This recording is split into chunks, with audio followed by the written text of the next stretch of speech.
sagantaa marii daddabarsoo odeeffannoo sona seenaati hordoftoota keenya Doktoroonni Johaarii fi Biraanuu Baldaa keessummoota keenya guyyaa har'aati. Anis barbaadaa teessisaa kanaa sagantaa marii kana gaggeessuudhaan waliin turraa akka nu hordoftan isin gaafanna.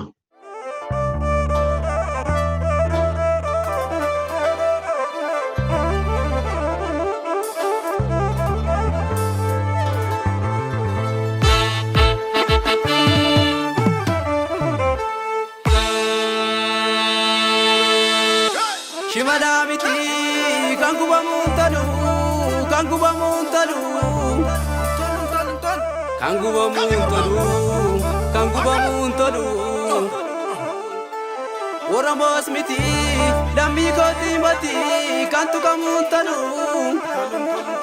Oromoo smoti dammi kooti mati kantu kamuntanu Radare biro tenge diticho baratti Radare biro tenge diticho baratti Jar marro kiya jira amati chega charatti Ofegiya Oromo ko malanu senti jarri Ofegiya Oromo ko malanu senti jarri Gadi taya gaditi takka duranta durari Mochora na dure igena ma chapsa Mochora na dure igena ma chapsa Jabe sayo tay male gaafa namni intu kamu maatu taa'ee obsa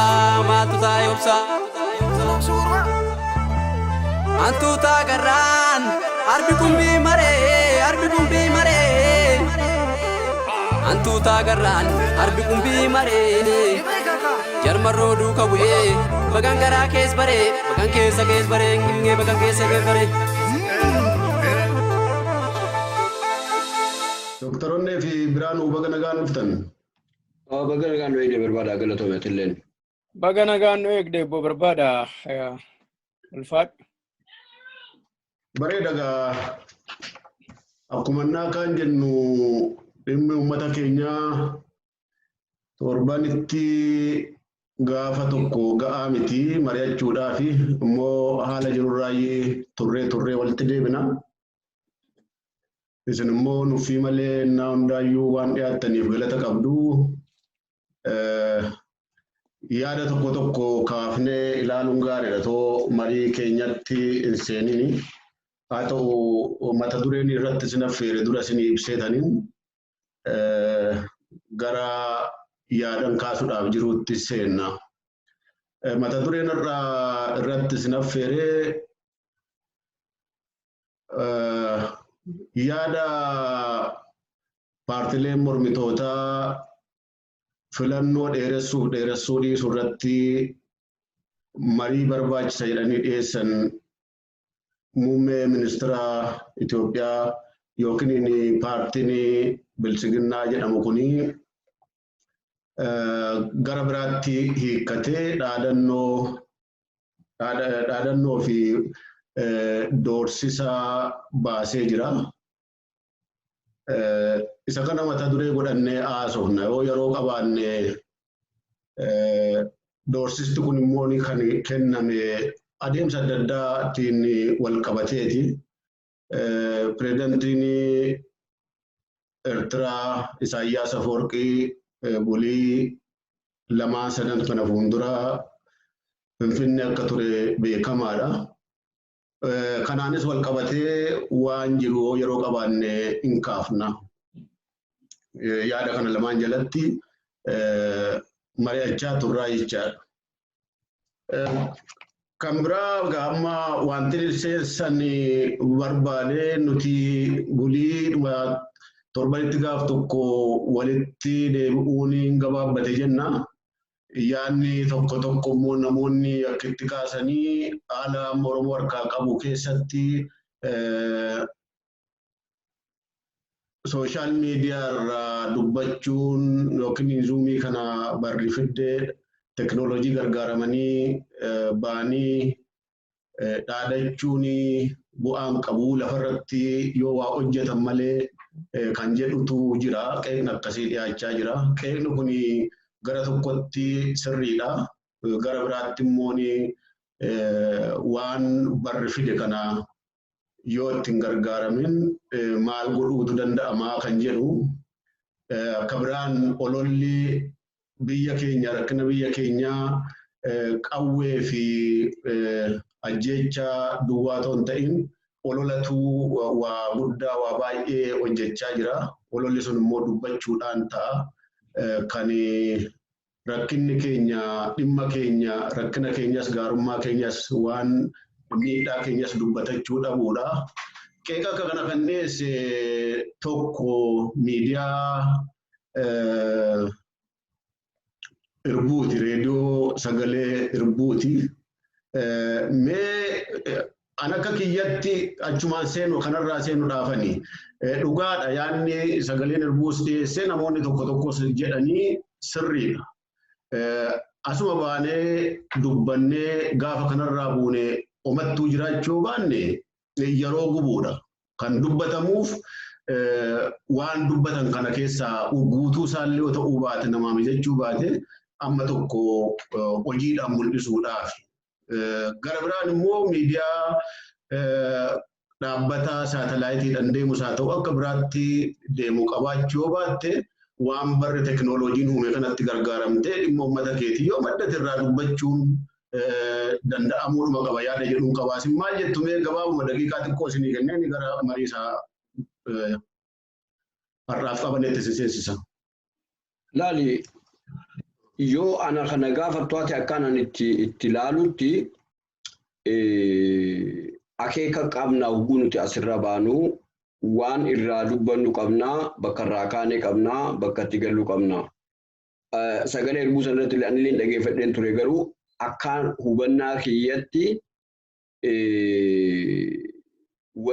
wanni jechuu barbaadame taa'anii haasawanii dubbatanii qofaaf akka waa hunda fixanitti ilaaluu dhiisanii waan dubbatan sun immoo akka itti lafa qabatee lafarratti irratti hojjetuun illee akka itti lafa qabatee bakka itti barbaadame sa'a barbaadametti gahuu barbaadetti irratti hojjetu hordofuun barbaachisaadha kajuudha. Wanni yaada manuti dubbannu wajjin kana wallabee miti. Immoo garuu akeekni kun nuti asirra baanee dubbannuufi nu amma hubannaadha walii ergisaa jirra. Maaliif hubannaa walii ergisaa jirra? Hubannaan wal fakkaataa namni qabu murtii wal fakkaataa irratti dhiyaata. Namni keenya ammoo kan biyya alaa jiru kunis kan biyya keessa jirus reediyoonis miidiyaanis waan hundaa dubbannaa hamma ta'e uummata keenya irraa dhaqqabuudhaaf shirri diinii xaxaa jira. Rakkoo qabsoon uummatee jiraate nulleen qaama Oromootii wajjin furmaata barbaaduuf gama kanaan ida'annaadha. Garuu asuma qofarra teenyee dubbannee rakkoo uummata keenyaa ni innaa namoota tokko tokko jira qilleensa bilisoomsinee fa'aa kan hin jiru wanni akkasii jedhamu. That doesn't work. Dalagaan continuity qabaachuu qabaa. Beekumsa amma dandeenyetti walii irree kana qoftiin gahaadha jennee dhaabbachuu hin qabnu. Inni kun immoo yaada uummata keenya gahee itti bahiinsisaa uummata dammaqaa, uummata ijaaramee, uummata mirga isaa falmatee, mirga isaatiif falmatee qabsoo godhee mirga isaa deeffatu taasisuudhaaf isoo adeemsa sadarkaa hundarratti haga rabbiin urmii namaa kanneen tanqa dandeettii namaa kanneen tanqa allee anjaa'e hundattu sadarkaa hunda keessatti hirmaachuun baay'ee barbaachisaadha. Laali gaafa ani ka'u dur qabsoota nagaggeessuudhaaf gaara dhaqanii qawwee qabatanii loluu barbaachisaadha jeen yaadee dhaqe. Garuu guna achi ga'e booda waan silaa magaalaatti godhatamuu qabu waan nama hafeen eegichi dhaqe booda arge. Maaliif wanni hundi magaalaarraa dhaqaa gaara. Wanni biroo ati barbaaddu biyya alaarraa dhufuu bala. Garuu wanni san boodarraa hubadhee qabsooni bakka hunda jirti. Bakka hundatti irratti hirmaatu, bakka hunda irratti gumaachuu, hanqa hiree fi humni namaa kanneetti gara hundaanuu qabsoo keessatti hirmaachuun baay'ee gaariidha. Lakki antana qofaan na laalaa tana naaf ta'e na laaltu jedhaniitu ani asirratti dubbadhe namni biroo immoo waan an dubbadhe kana jala deemee hojiirra hiikkatu qabaa jennee namatti dagachuu qabnu dubbiin gaafa abbaa dhabdee baddii asirrattis gumaachine uummata keenyattis warra asii wajjin jiru keessattis haala carraan uumamee biyya keessattis argamnee qabsootan itti gumaachuu dandeenyu hanqa bilisummaa argannu gara hundattuu tattaafachuun barbaachisaadha. Kana qoftiin immoo gahaadhaa miti. Kun immoo badiidhaa jechuun sirriidhaa miti akkasitti ilaalaa keessaa ba'e.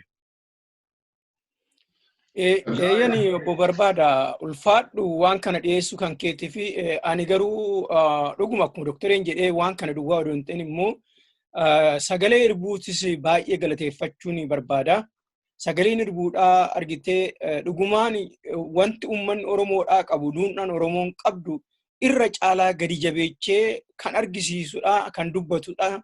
Hojiin inni hojjetu hojii boonsadhaa kanas itti hafu nullee qeequun isaa immoo warra akka keenyaa kan qeeqamu hojjetamuun akka irra jiru egaa walitti ati yoo obboleessa kan kee koodee kee kan waan gaarii hojjetu gaarummaa isaa san akka inni jabeeffatu itti himne diinni sitti himu. Kanaaf wanni inni dubbate sun wanni isaan jedhan suni murtoonuu fi gadi jabaannee jilba keenya jabeeffinne akka hojjennu gochaa wanna barbaadanii fi kana fuullee natti mul'ata baay'ee yaa ulfaatanii odoo isaanis hin galateeffatin hin darbu jabaadhaa gara keechanis cimaa sibiila ta'a waliin jirra wal gargaarraa hin hojjenna nyaamni keenya hin kufaa keenya qabsoon immoo bilisummaan dhiyaatee jira itti fufaa hin jedhaani kanuma gara kan kootiin kanan jedhuun sagalee irbuuti. Sillachuu galatooma tokkoo fi kan ifa ta'uu qabu yaada qeeqni isaa nuuf duwwaa miti akkuma walumaa gala sooshaal miidiyaa irraa warra ba'ee dubbatu sooshaal miidiyaa irratti ba'anii dubbachuun duwwaan lafaa yoo waa qabaachuu baatanii waan fayyadudha malee inni dubbachuun badaa miti yaadni isaati.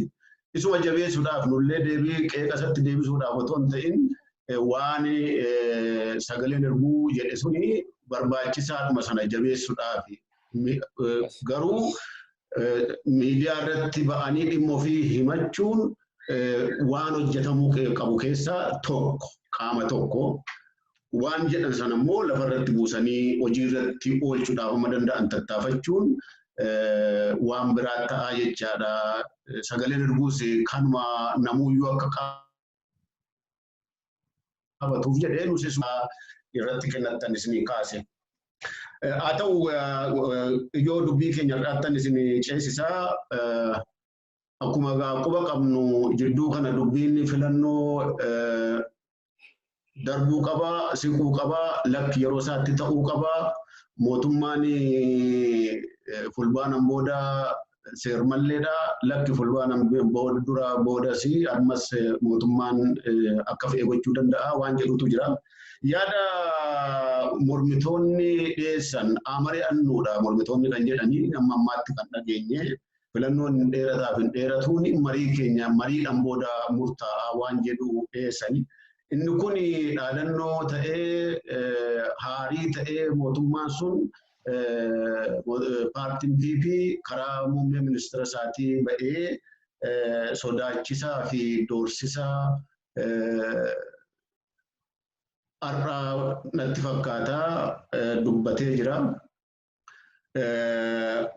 Itti dabalees filannoon dheerachuun qabu yeroo isaatti gamuu qabaa seerri fooyya'u hin jiru jechuun karaa qaxxaamuraa aangootti dhufuu waan barbaadanii fi seera kanaan aangoo argachuu waan hin dandeenye fi seeran mallee karaa filannoo yookiin murtii siyaasaatiin aangootti dhufuu fi karaa qaxxaamuraa barbaadaniiti waan jedhu kaase qabxii kaase keessaayi.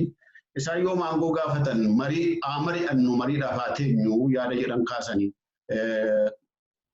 Maal jechaadha waan jarruun jenne lafaa fuudhanii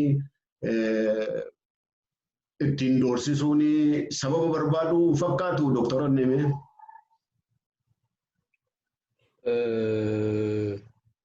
Ulaali muummichi ministeeraa wanni irraa dhufe makmaksa afaan Amaaraa irraa dhufe beeytee እንዳያማጥራው እንዳይበላ ከልክለው ዋና ከሲቲ ያደ ኢኒ ቀባጫ ኡፌ ካና ወራ ወኒቲ ወና ወረ ሞርሚቶታቲ ዲሴ ወሪ ሞርሚቶታሞ ዴቢሳን ኢሳን ዴማ ጂረን ኩኒ inni akeekasaatti yaada gaarii jettee muummicha ministeeraa keenya jabaadhuu jeeni harka naadhaawwan jeetee eegaa jira. Maaliif kontekstiin inni itti dhiyaatee fi inni maayindii fireemdi taheenii duubarratti murtaawee kana oppoozishinii fudhachiisuudhaaf kufe. Waan inni irratti haasawsan irraa oppoozishoonni immoo gara mariitti fidatanii wanni kun immoo wanni isaa bal'aa akka tahee sadarkaa inni deemuu irratti dura illee isaanillee wal keessatti itti mari'achuu akka qabanii waliin illee dhufanii akka mari'achuun barbaachisu godhan waan inni iccitiin achi keessatti dhokataa inni dhoosee dabarsuu barbaade waan irraa baddee fi lolaa fi dallansuutti ka'ee dheengadduma mari'atanii arragee immoo waan xumurame dubbata beekee xumurame jee dubbata abonidha.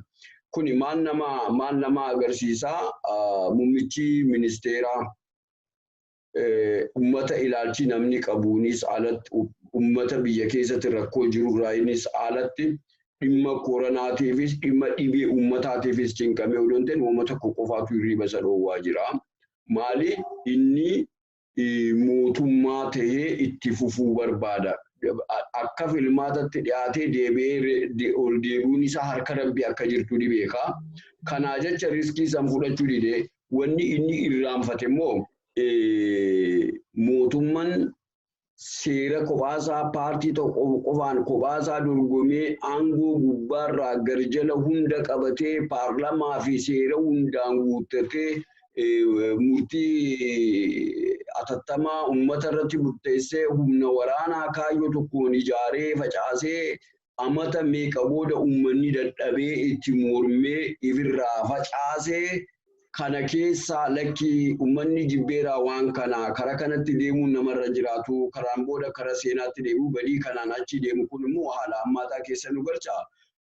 Riifoormiin ta'uu qabaa jeeti riifoormii kana keessatti nama ceesisuu kan ja'amurraa nama mul'atatte haala siyaasaa kanaa wajjin namatti walitti tuttuqatee yakka mul'ata biyya diiguu fi aangoota mootummaa keessatti kan mul'atin fuulli haarayni dhufee waan kana akka tarkaanfachiisuu kan ja'amuudhaan dhufe inni mataan isaa tokko imaammata seeraa sagalee ummataatiin aangootti dhufee hin qabu. Wanni aangootti dhufee rakkoo kana nama ceesisanii hanga filmaata sanii qopheessanii filmaata kanaan tarkaanfachiisuudha wanni inni dhufe.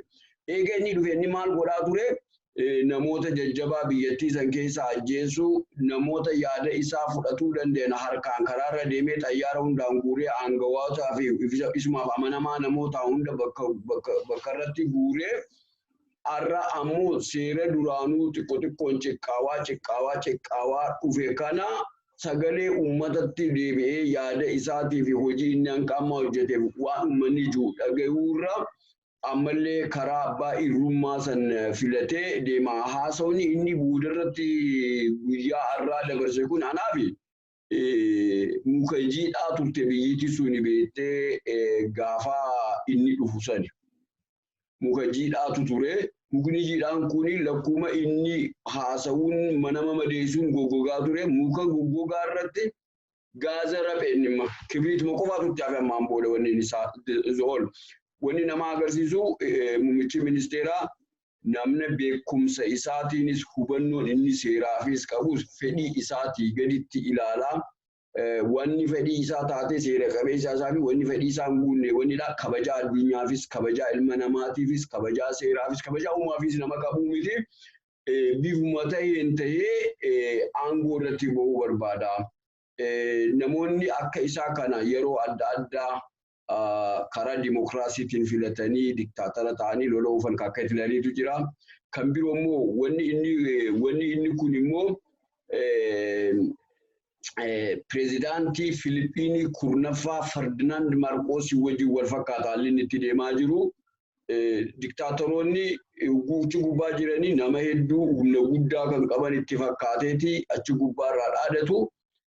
Abiyyiin humna waraanaa biyyattii sanii fi warra paartii isaa wajjin jiru kana hundaatu natii isaa jedhamu tokko isa fitiisuu hin danda'u. Nama miliyoonaatu isa mormaanii jiraati. Kanarratti abdalee dogoggora gara ifduuban deebiinetti haasawni arraa kun immoo cirraa tasumaa'uu gara uummata keessaayis akka namni irraa abdii kutatu mootummaan tokko namatti roorisee karaa hunda namatti cufee wanni inni haasoo keessatti wal qabame Olompikii fa'aadha. Olimpikiin waan sadooti. Konferensiin waan sadooti. Har'a biyya teenya keessatti humna waraanaa inni irratti bobbaasee nama miliyoona 3 fi 4 lakkaa'amuutu manaa bahee ala jira. Nama koronaadhaaf tiisina jaamee seeraan malee hidhaman lakkoofsi isaanii hin beekamne probably Oromiyaa keessatti 1.5 million namni ta'u hidhamaati jira. Amma baadiyyaa qe'ee hunda keessatti humna waraanaa mana mootummaa hunda guutuu Oromiyaa keessatti probably 1.5 to 3 million namni ta'u hidhaa keessa jira. Lubbuu namoota kanaa hundaatu jira.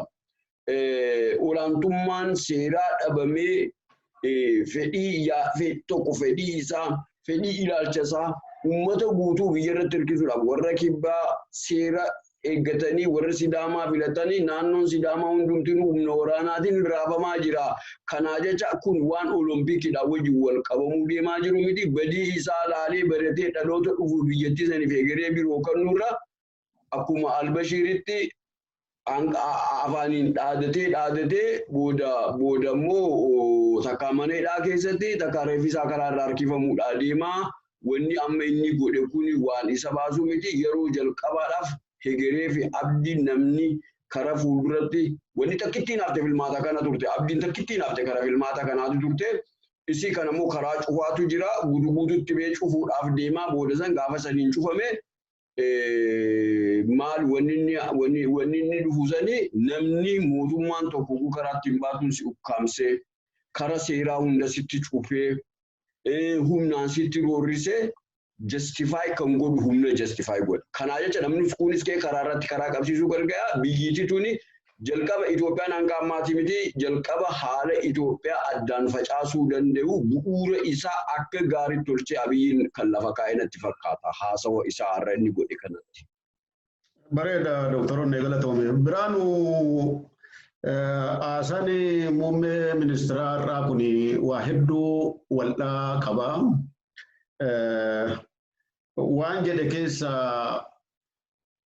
gara tokkoon seerri hiikkachuudhaaf seera eegsisuu federeeshiniitti sadarkaadhaan dhiyeessuudha. Marii gaggeessuu paartilee wajjin hin teenye paarlaamaatti dhiyeessinee waan jedhu kaasa. Gara biraatiin immoo otoo labsii yeroo atattamaa labsinee yookiin seera fooyyessinee aangoo keenya dheeressuu dandeenyu dubbicha mariidhaaf dhiyeessuun dimokiraataa ta'uu keenya agarsiisa yaada jedhu kaasee. Gara biraatiin immoo namoonni paartileen yaada dhiyeessan mariidhaaf haa teenyu jedhan yoo yaada nuti dhiyeessinee fudhachuu baattan tarkaanfii fudhachuudhaaf qophiidhaa ga'eenyas qabnaa jedhee dhaadachaa jira. Yaada wal'oo wayituu jira jechaadha. Dhuguma wanti dimokiraataa ta'e keessatti mul'ata. Paartilee qophii malee waame yaada dhiyeeffachuu qabnaa mariidhaaf taa'uu barbaachisa jedhanii adda goranii. Inni kun yakka ta'eeti labsiidhaa kun warra gadi ba'e. Isa kami dimokiraatawummaansaa kamtu waan dimokiraataa keessatti agarsiisa. Ulfaadho obbo Barbaada jecha tokkotu jira Amaari kan jedhu yeemmaayyan ikak wadabbaayye likek kan jedhamutu jira. Jechi kun maali? Ofumaa isaaniitiif laaqii dambal godhanii han qopheechan waa hundaa dhiyeechanii as garagalchanii deebi'anii mari'annaa jedhan. Mariis wanni isaan barbaachisee iyyuu hin jiru ofii isaanii murteessanii waa hundaa lafa kaawwatan duraanuu fixan.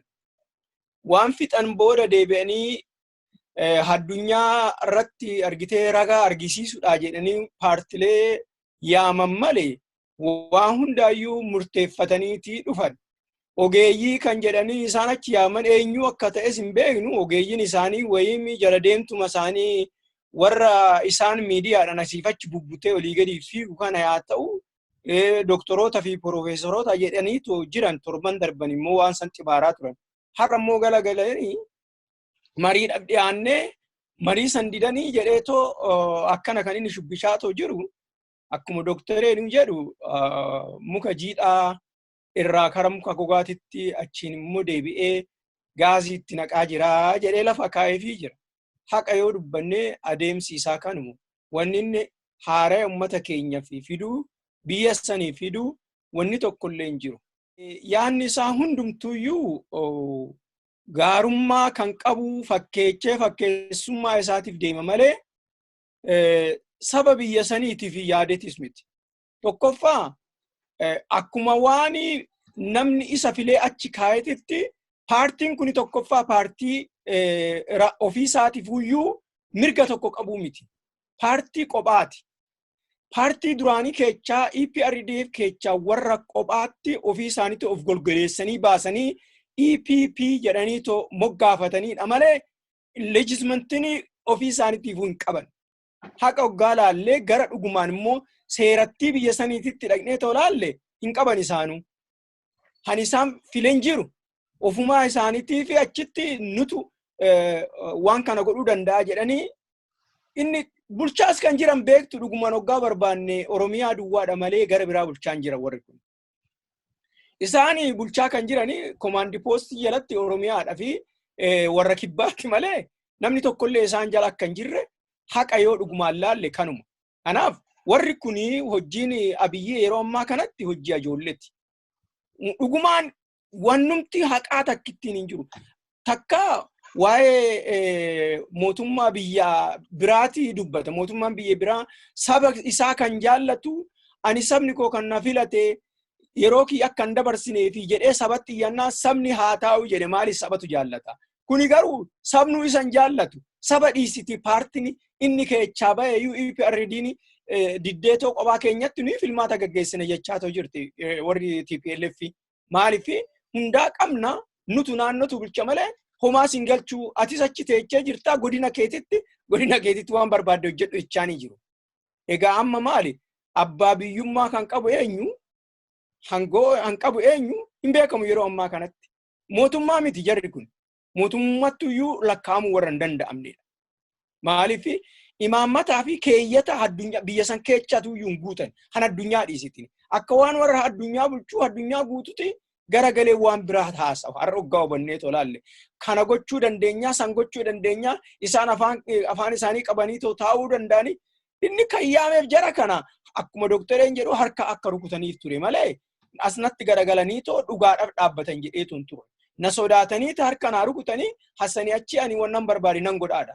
Garuu duuba isaatii fi godoosaa keessatti akka wanni shamee tortoree jalaa caccabaatoo jiru quban qabu. Namni kun waa arguu hin danda'u. Nama jaamedha. Maaliif namni jaame waa arguu hin jiru. Sammuun isaattis bososeetoo jira. Yaanni isaatis bososee jira. Egaa waan bosose kana yeroo ammaatatti uummanni biyya sanii qophaa'anii fuudhanii achii kaasanii gingilchaa irratti kaa'anii itti akka gaariitti hurgufuudha malee wanni biraa hin jiru.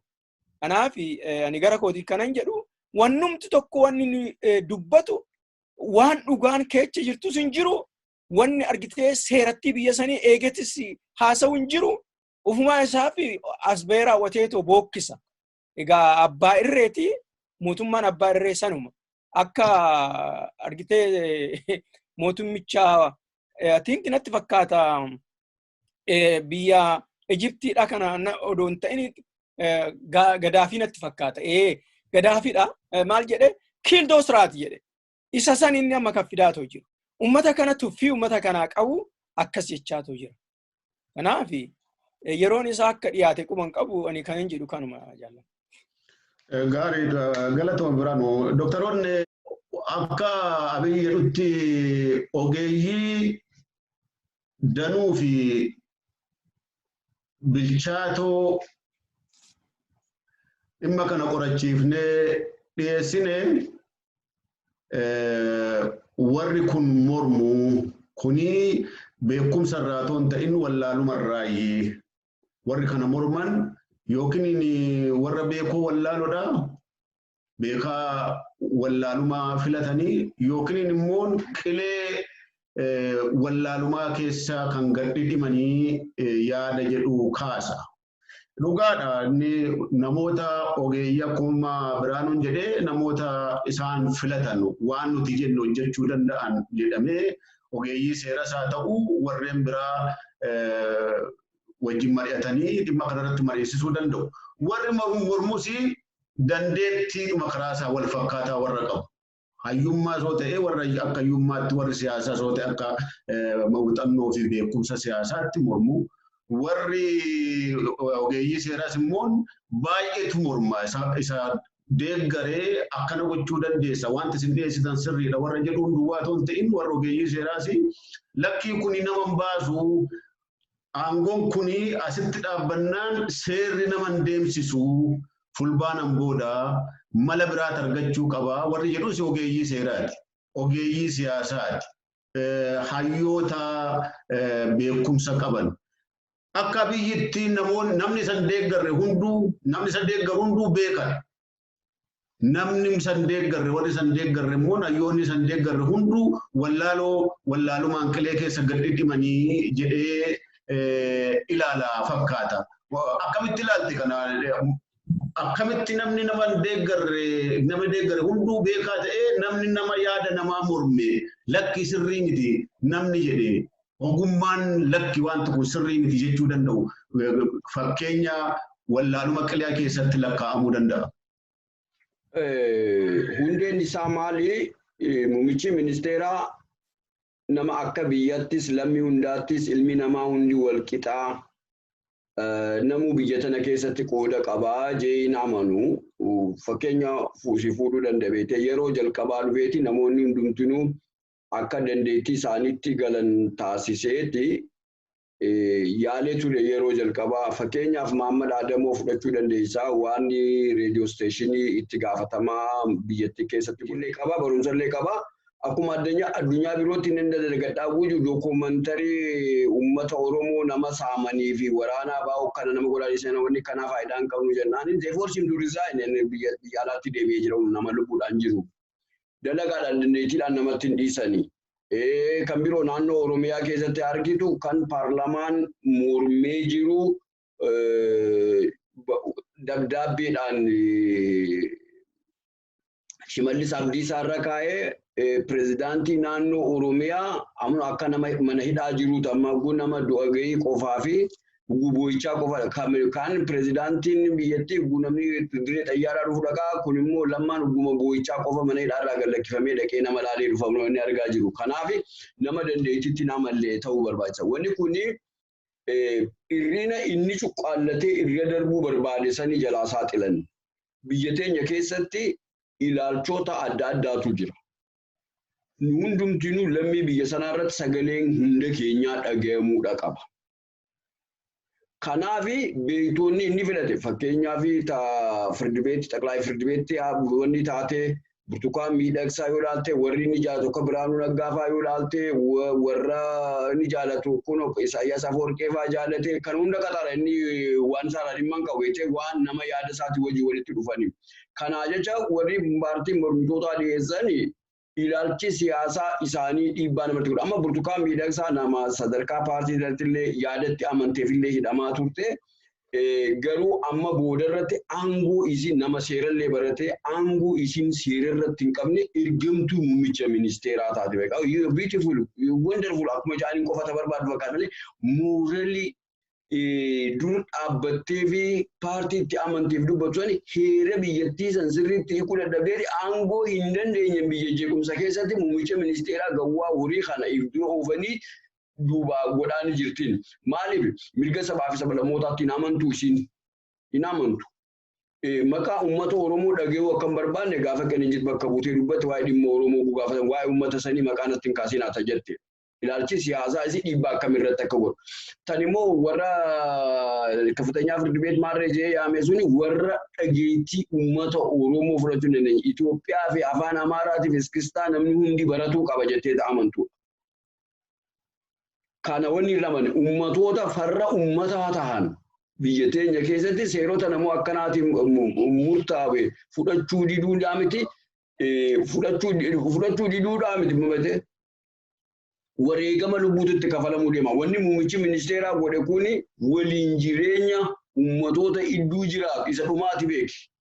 Isa dhumaati maaliif bakki qabsoo hin jirtu bakka roorroon jirtu jirti. Kana jecha namoota isaa ta'an qofaatu isa beekudha. Takka burtukaan miidhagsaa dorgommii godhamtee wanni bahee ulaagaa warri guutuu danda'an wal dorgomanii way filatamte. She is hand-picked. Baazaboora biyya alaatiin hidhatee dalagde biyya san keessatti. Lammummaa biyya saniitu hin qabdu. Akka seeraatti. Isiitu waa'ee filmaataa murteessa. Kanoonaati warri birootis warri inni biyya alaatii yaamee dhufe warri isaan wajjin hojjetan namni waa takka isaan gaafatu hin jiru. Kanaa jecha hawwuma isaa fi tabee isaanis hawwii tana keessatti kaayyoo siyaasaa durfalmaa fi ture tokko amma fuuldureen tarkaanfataa jedhanii waan dubbatan. Kanaa jecha odoon ta'in biyya takka keessatti beekumsa qofaa miti biyya takka keessatti qooda lammummaati. Biyya takka keessatti pirezidaantii ta'uun beekaa fi wallaaladhaa miti. Qooda lammummaati. Namni fayyaa qabu. Namni yakkaan seeraan hin daangeffamne hundi biyya san keessatti pirezidaantii ta'ee dorgomuudhaaf haqa qaba. Dorgomee wanni haqa qaba waan ulaagaa seeraan lafa taa'ala nama baasu malee beekaa fi wallaalaadhaa miti. Biyyatti ta beekaa qofa yoo taate warra yuunivarsiitii gurguddaa barsiisuu dhiisnee hundumti nu galuutu nurra jira ture beekte akkasii miti biyyatti qooda lammummaati. Gaafa bira dargeetu bakka bu'aa gabaree maabar jaanitti Abdillaa Surreessaa jaanichi kaan maal nama agarsiisa biyya bulchuun qooda ta'uu isaati nama agarsiisa biyya bulchuu keessatti kan hirmaatu. Shimallis Abdiisaa fuudhee achi godhee inni amma gaafa san yeroo hayyoonni hedduun irraa dubbataa turan. Bulchiinsa naannoo Oromiyaa if danda'ee akkan dhaabbanne namni nama miidhuu barbaade nama beekumsa hin qabne sirraa qaabeete. Miidhaan uummata Oromoo Shimallis jecha tokko guyyaa tokko wanni waltajjii irratti dubbatee fi nama imimmaan taa'ee boo'u gaafa finfinneessanii sanii boodamuuf waanuma san ifirraa kaasuudhaaf caalaa uummata kana amansiisutti deemaa jira. Uummata Oromoo qe'eesaatti hidhamaa jiru, qe'eesaatti ajjeefamaa jiru, seerri daangifee jiru, barattoota isa biratti dhaqanii naannoo biroo irraa reebnee dhufne maaltu nu wayya jennaan kana keessa nan galchuu nama juudha. Maaltu isa galchama? Maal keessa isa galchame? Bilisiginnaa keessa isa galchama. Kanaaf namoota hojiin muummicha ministeeraa haga ammaa inni hojjete hundumtinuu waan rafe hirriibaa kaasuu kan ka'e kan dhaabbatu kan dhaabbachaa jiru kan soso'uudha beekte wanni malee waan muummicha ministeeraa kana qofaa miti.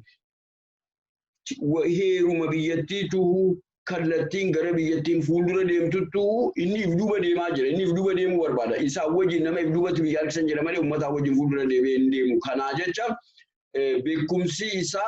beekumsi isaa namuma yaada isaa fudhatan qofaadha. Akkatti hin ta'u biyyatti immoo namoota adda addaa ilaalcha adda addaa qabanii hiika seeraa gorogora laaluu dandeenyudha. Ammas nama qaama mootummaa tokkoon suduudhaan irratti faayidaa argatu seera san jijjiireetiin hin ta'u biyyatti akkasitti deemuu hin danda'amu. Silaa akkatti deemuu danda'e silaa egaa mangistiin wanni mangistuu Hayilamaariyaamuu bu'uun irraan ture jechuudha beekte. Waan makkanaa godhaa ture isa baakota shagaa godhan akkuma godhaa ture mangistuu Hayilamaariyaamis bakka tokkollee hin deemne jechuudha. Kan yaadigillee waraanaa fi waa hundaan ijaarratee deemaa ture biyyittiin sadarkaa ammoo hin deemne dandeessee biyyittii deddeemtee dhufteedha. Uummatuma keenya kan madaawee xiqqoo silaa inni boqonnaa fudhatu kana ammas hanqa lubbuun inni jiraatu ajjeesee du'uu barbaade malee wanni inni murtii irratti argate kanaa jecha waan inni hayyootaan fidee yaadni kun yaada madaalawaadhaa nama hunda walitti qabee deemaa deemu hin ta'u. Paarlamaanni yeroon hojii isaa ganna 5 yoo saniin achi kan deemamuu barbaade haala namoonni mormitoota biyyootatti mareetanii warri qaamaa fi seera san ilaaluu danda'u immoo ilaalcha nama hundaa warra calaqqisiisuun ta'uu danda'e malee ilaalcha Amaaraa Oromoo irratti fiduudhaaf inni qopheeffatee jiru kana namni fudhatu deemaa hin jiru. Amma uummata Oromoo qofaatu malee ilaalchi isaa Tigraay irratti lafarraa hin qubatu. Qilleensa ayyaararraa lafa hin bu'u beektee kanaa jecha yaada isaa sani amma uummata Oromoo irratti ficee uummata Oromootiin gabroomsee borummoo uummata Tigraay sodaachisuu barbaada. Kun immoo hawwuma ta'ee hafuu qaba. Deebi'a uummanni Oromoo isaatti deebisuu danda'u. Waan akkanaa jiraa hijaanii edoo uummanni kun dilana nutti mufateeti dilana nu qophaa'aa jira yaada jirra ga'uu jiraatanii maal ta'u hin jedhan. Waanni kun Juun dhumarratti dhuma aangoon isaaniiti warri gubbaarra jiratanii hanga Septeembarii san turuu hin danda'anii Septeembariin booda biyya san keessa mootummaan hin jiraatu. Everybody namni hundumtuu wal qixa. Kanaammoo haa ta'u doktoroonni irra jireessa waan kakaasaa jirtu gaafittaa nutti ilaaluudhaaf jiraannaa immoo gaafina ni kaasee fi waan warra inni beekadha jedhu warra isa deeggare duwwaadha biyya sana keessatti beekaa jedhamee namni lakkaa'amu warri wakkibsoo wal fakkaataa qabaatee isaan morme karaan isin jettan sirrii miti jedhee akkamitti qilee wallaaluma qilee keessa gadi fagaate jedhamee yaadamuu danda'a kan hin jedhee fi wallaaluma isaarraayyii malee waan jechisaa fudhataman qabu jettee waan biraas bal'iftee ibsitee jirta. Isa kaan immoo itti dhufna gaafittaa nutti ni kaasa. Biraanuu tooni dhaggeeffatoota keenyaa hordoftoota keenyaa kan mari'achaa jirru Biraanuu Baldaa fi Doktoroonni Johaar wajjiniin sagantaan keenya mata duree dhaadannoo fi doorsisa muummee ministeera Itoophiyaa fi Isaayyaas yookiin mootummaan Eertiraa dogoggora lammataa dhimma Oromoo keessatti raawwachuudhaaf jiraata laata jedhu qabannee mari'achaa jirra. Mariin keenya ammallee itti fufa. Biraanuu Abiyyi akka jedhutti PP'n paartiin inni OPDO ittiin balleessee ODP godhee ODP immoo mancaasee paartii badhaadhinaa yookiin PP jedhe kuni biyya sana keessatti deeggarsa daangaa hin qabne qaba. Biyyoolessa Itoophiyaa keessatti yaada jedhu kaase. Isin immoo amma gaafii kanaa olitti kaafnetti gaafa dhufu muka jiidhaa ture amma goggogee qoraaniif kan qophaa'e ibiddaaf kan qophaa'ee jettan. Isin duwwaa waan kaaftan otoo hin ta'in namni baay'eenii jarri kuni wanti isaan ittiin biyya sanaa bulchaa jiran dinagdee harkaa qabanii fi humna waraanaatiin malee jibbii uummataa uummanni abdiin isaan irraa qabu dhumateera yaada jedhutu ka'aa jira. Akkuma sirnaatti immoo yoo ilaalle biyya sana keessatti guutummaa biyya sanaa yoo fudhanne gartokkeen Oromiyaadha. Oromiyaa keessatti waan isaan waggaa lamaan kan akkaataa ittiin jiraatan humnaan jiraatan command postdhaan bulchan uummata nama jaalatu command postdhaan hin bulchanii warra jirutu jira. Iddoon biraas kanuma mul'achaa jiru kana. Wanti inni ba'ee amma ittiin irratti dhaadate kunillee paartiilee biyya sana keessatti bakka hundaatti bakka bu'ummaa qaban irratti dhaadate. Dhuguma paartiin badhaadhinaa biyya sana keessatti deeggarsa mana hin jedhamne qaba. Mee yaadatti kenni. Ulfaadhu barbaada. Waan ati jettu kun mee waan tokko odoon dubbatiin hin darbu amma waan jette kana keessatti hangoo dabarsinee too kennuu barannee jirra akkanan ilaalu kanatti maaliifi maqaan EPP dha malee PP miti. Kun uummata Oromoo ittiin gowwoomsuudhaa fi numatu kavarii godhee fi Abiyyiidhayyuu Abiyyiin Oromoodha jedhee numatu mataasaa ol qabsee irra keecha isa deemsise guyyaa tokkoyyuu inni ani Oromoodhaaf quuqama qaban jenne. Akkuma dhufeen uummata Oromooti irratti duule. Jechoota kana korreekshinii akka goonuun barbaada. Ogeeyyiin dhuguma miidiyaa irra baanii too dubbatan hundi isaaniituyyuu paartiin kuni Itoophiyaa Parasperat paartiidha malee EPP duwwaa miti. Wanni argitee irraa hambisanii PP jedhaniin kun dhaabbachuu qabaa kan hundi keenya haa beeknu. Ayyee kana eegan jedheen booda namni kuni hojiin jarattii tanaayi ani paartii yookiin immoo muummicha ministeeraa wannuma jedhuuf naaf hin galu. Namni kuni muummicha ministeeratti kan guutuu miti. Maaltu bakka san kaa'ee eenyutu bakka san kaa'ee dhiiga ilmaan Oromootiin achi taa'e. Ammas immooyyuu qaxalee fi kitileen ilmaan Oromoodhaa kan itti dhiiga isaanii dhangalaasanii caccabsanii namtittii tan achirraa kaasuu kan danda'u isaanuma. Haan isaan moosee achi isaan gees isaanuma. Kanaaf amma godannoo biraatitti akkan hin seene ati akkuma jettuttuyuu dhuguma eeyyani maaliifi inni wanni hin argitee too achi as ba'ee too nurratti geerraruufi hani deemu waan arguufi ummanni bal'inaani eenyu bira akka dhaabbate maal faana akka dhaabbate beeka. Namni keecha ofii beeku sodaattuun hoggaa qabdee nam tokko beektaa goota yoo qabdee hamma ajjeeftutti hin dhiiftu. Goonni garuu dha'ee raawwateeti lafaa kaasee too deeminarraa jedhanii gaggeecha. Namtittiin tuni hojiin isiidhaa hojii falfalaa uummata irratti hojjechaa kan turte ganna 27. Biraanu kan hin kaase gaafii koo achuma irratti xiyyeeffanne waan jara kanaan dubbanna jedhame bal'aa nama deemsisaa. Gaafiin koo guutummaa biyyoolessaa sana keessatti paartiin deeggarsa bal'aa qabu, ulfaataa qabu paartii badhaadhinaati. Akkuma jette immoo prosperity paartii yookiin immoo paartii badhaadhina Itoophiyaa isaa jedhu akkuma fe'eyyuu haa ta'u. Garuu xiyyoon gaafii kootii biyya guutuu keessatti deeggarsa olaanaa qaba paartiin badhaadhinaa jedha. Yaada akka kaasee qaba.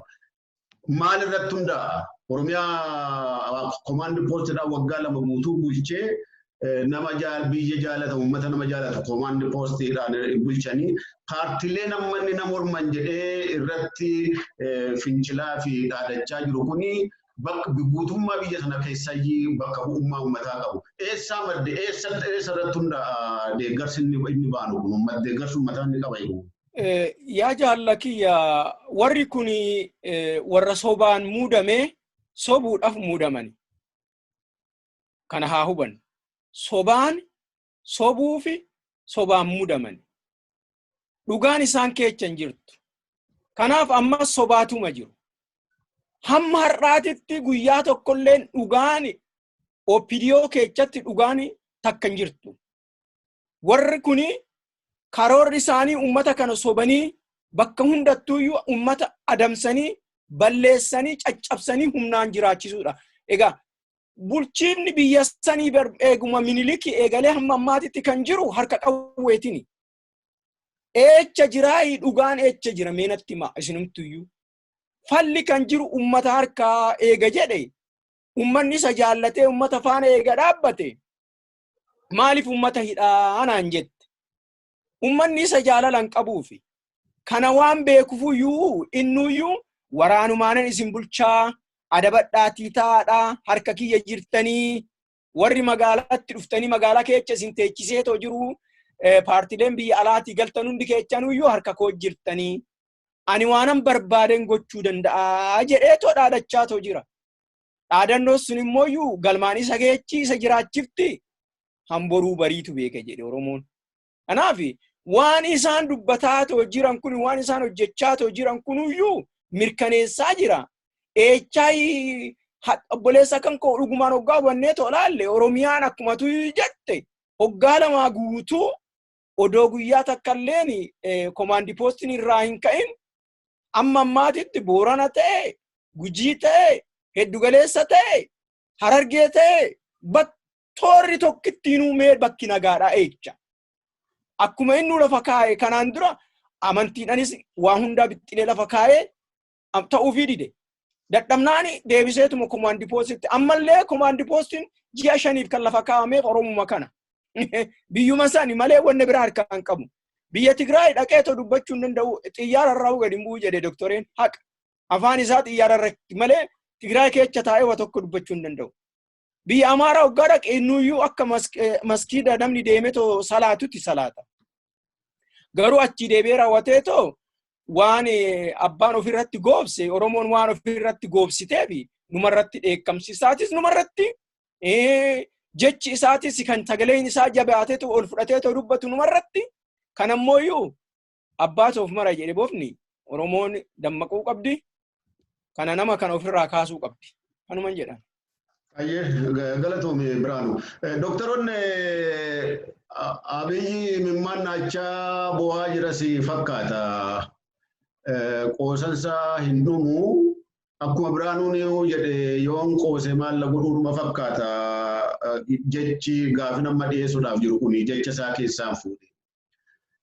Haati Oromoo otoo hin ta'in egaa biyya sana keessatti haati dargaggootaa bo'uu hin qabdu. dargaggoonni aangotti paartileen siyaasaa dhufuuf qabaniif jecha dhumuun qabanii. Haadholeen dargaggoota kanaa immoo boo'uun qabdu. Kana booda gateettiin uummata sanaa, haadholii sanaa, gateettiin dargaggoota biyya sana keessaa waan akkanaa baachuu hin danda'u yaada jedhu kaase. Akkuma irraa tuttuqaa dhufne Oromiyaan waggaa lamaan aangoo isaa keessatti humna waraanaatiin bulte. Dhiiga ammana hin jedhamnetu dhangala'e. Akkasuma jettan kumaatama yookiin miliyeenattuyyuu siquu danda'a uummanni biyya sana keessatti keessumaa Oromiyaa keessatti hidhamee jiru. Warra paartii biraa keessaa duwwaa otoo hin ta'in OPDO'dhuma mataasaa keessayyuu namni waan uummata kanaa dubbatu kaan ajjeefame kaan hidhameera. Kanafis kanumaaf qophaa'amaafii jira. Dhiigni Oromoo amma ammaatti ni dhangalaase. Bulchiisa isaa keessatti ajaja isaatiin dhangalaasaa jiru. Imimmaan haadha Oromoo amma ammaatti dhangala'aa jiru. Bishaanii maal itti fakkaate? Maal akkamitti ilaaltame? Laalinni uummata akka lafa kaayyate beektee waan san booda jeetu waan san ifa godhama. Yoo waan ani isiniin jee fudhachuu baattan nama hedduu dhumuu deemaa dubartiinis bu'uu deemti kana sodaadhaati waan ani isiniin jee fudhadhaadha. Yoo kana diddan immoo qophii kiyya waan hundaafuu xumuradheetiin jiraa jee achirratti dubbata beekteen. Yoo Abiyyiin eega dhufe ammata ganna lamaan darban kana keessatti wahuma takkaa jireenya keenya keessatti takkaa dhageenyee hin beekneetu in small scale, in a large scale Oromoo irratti ta'e namichi abbaa isaa ajjeesuu irraa eegalee he started from killing his own father. Wanni akka namni illee dhufee na awwaale nam tokko illee nu hin dhufinaa jeeni. Namoota biyyattii sirna san keessatti yaada ilaalcha madaalawaa qabaatan.